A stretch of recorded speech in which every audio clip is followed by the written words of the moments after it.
Ay, salamat tao. Naabot kita ko for how many years? Uy, Angkol! Carl! Ang palampong! Carl! Uy! Mga chikiting! Matay dagkuhan naman ninyo karon ay! Angkol, asa mong pasalubong, ngapit naman Pasko. Ay sus! Matubuang alimuta. Bitaw dyan ako dudong suri dyan kayo. Yang kulo, lain na, bisag chocolate, wala lang jod, nagdala. Pero ay mo kablaka. Kailangan ko yung 5 dito. Nga ano yung 5? Ano, Angkol, ay 5, di na may mga bata, ay, di na may manawat, anak, 5. Mo jod ang kulay. Ah, bita. Nagataro makamo sa inyong pag-eskwela ka ba? Sigabugi-bugoy mo dire. Tarong ang kuloy, kami pa, kabret na mo, anak ko.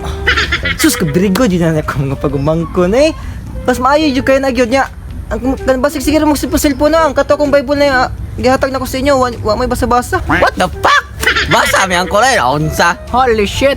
Ah, sige, pangutan mo kay inyo makagibasa. Sige ah.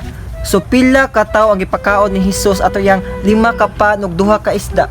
Nara pa na sa Bible ha.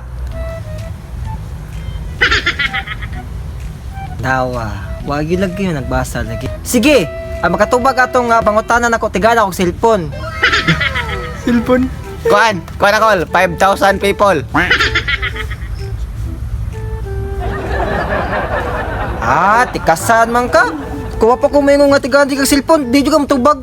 Ang cellphone, Angkol. Ay, anyara. Unyara, pangutan-as ako. Kung matubag na ko ang imong pangutana, ang binabalik akong cellphone ha. Pero about kaya pa sa Biblia. Nga si Angkol, tikasan, ganahan lang gid sa iyang cellphone mabalik. Kuan.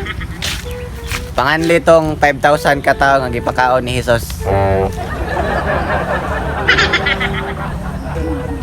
Ngo na dia. Daray mong SIM card, Angkol. Oh.